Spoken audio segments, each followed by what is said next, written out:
Ikukumpara ang mga fingerprint ng suspect at 3 persons of interest sa mga nakolekta mula sa pinangyarihan ng massacre sa San Jose del Monte, Bulacan. Samantala, kasama na rin sa mga iimbestigahan ng otoridad ang padre de pamilya na si Dexter Carlos Sr.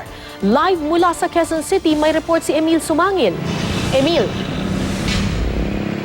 Kara, gumugulong na ang parallel investigation ng NBI kaugnay ng naganap na massacre sa San Jose del Monte, Bulacan at bilang bahagi nito, ipapatawag din nila ang padre de pamilya.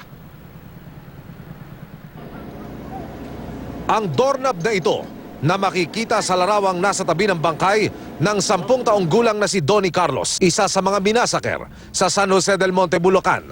Ayon sa investigasyon, galing ang doorknob sa backdoor ng bahay kung saan pinaniniwalaang pumasok ang mga suspect. Ayon sa pulisya, malaki ang posibilidad na nagkaroon ng forcible entry sa crime scene at hindi lang iisa ang gumawa nito. Hindi po ito pinagplanuhan at kumbaga napagtripan nila dahil nga sa epekto ng droga. Kaya ang gusto ng NBI Bulacan District Office sa isinasagawa nilang parallel investigation, tutukan ang vital evidence na ito. Iimbestigahan din ng NBI ang padre de pamilya na si Dexter Carlos.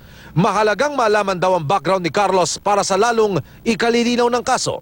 Samantala, kinuna na ng fingerprints ang 3 persons of interest na natagpuan patay sa magkakahiwalay na lugar. Kinunan din ng fingerprint ang arestadong suspect na si Carmelino Ibanez. There are other specimen na nakuha doon sa katawan ng biktima. Ngayon, ang hinihintay na lang namin kung ito yung na-lift o yung result ng findings, magmamatch doon kay Miling Ibanez at saka doon sa persons of interest. Iko-cross-match ngayon ito sa mga ebidensyang nakuha sa crime scene at kung sakaling magtugma, may tuturing na raw na sarado ang kaso. Sabay din daw na sinisiyasat ng pulisya mga nasa likod ng pagpatay sa mga persons of interest sa kasong ito. Sabi ng pulisya, ilang individual na gustong ipaghiganti ang mga biktima ang nasa likod ng summary execution. I just would like to remind them na we are a government of laws. So dapat iwasan muna nila yung bugso ng damdamin dahil ang gusto namin mangyari dyan, let the wheels of justice work, hindi yung swift justice na nangyayari ngayon. Kinondena naman ni Public Attorney's Office Chief Persida Acosta ang sunod-sunod na pagpatay sa mga person of interest sa Bulacan Massacre. Tila pagbabalewala raw kasi ito sa batas at due process. Sana po, umasa ang ating mga kababayan na may hustisya po. Ilaban po natin ang kaso, dali natin sa hukuman ng mga suspect at bigyan po natin ng due process. Yun nga lang, kung kayo nainip, pagdating po ng September, ayon sa Supreme Court, may continuous trial na. Nag-alok na rin ng tulong ang PAO sa padre de pamilya na si Dexter Carlos Sr. Sa Huwebes, inaasahang lalabas ang DNA test na ayon sa pulisya ay makapaghakatid pa ng kalinawan sa kanilang investigasyon. Kara. Okay, Emil, bakit all of a sudden iimbestigahan itong si Dexter Carlos Sr.? Nung pagsisimula pa lang ng investigasyon na ito, hindi ba na-establish na during the commission of the crime ay nasa trabaho itong padre de pamilya?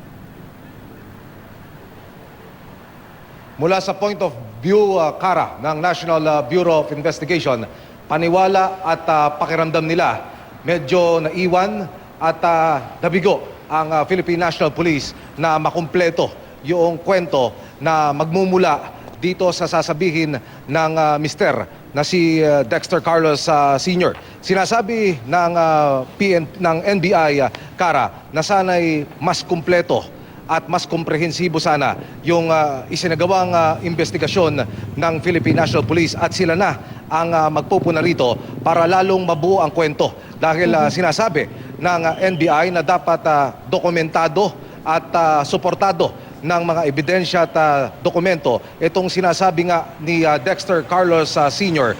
na siya ay nasa trabaho noong mangyari ang sinasabing pagmasaker sa kanyang mga mahal sa buhay. Ayon din sa NBI, mahalaga rin daw, Kara, na malaman kung ano ba ang background nitong mister. Ano ang kinalaman niya? Ano ang relasyon niya dito sa mga suspect? Papaano niya nakikilala ang mga ito?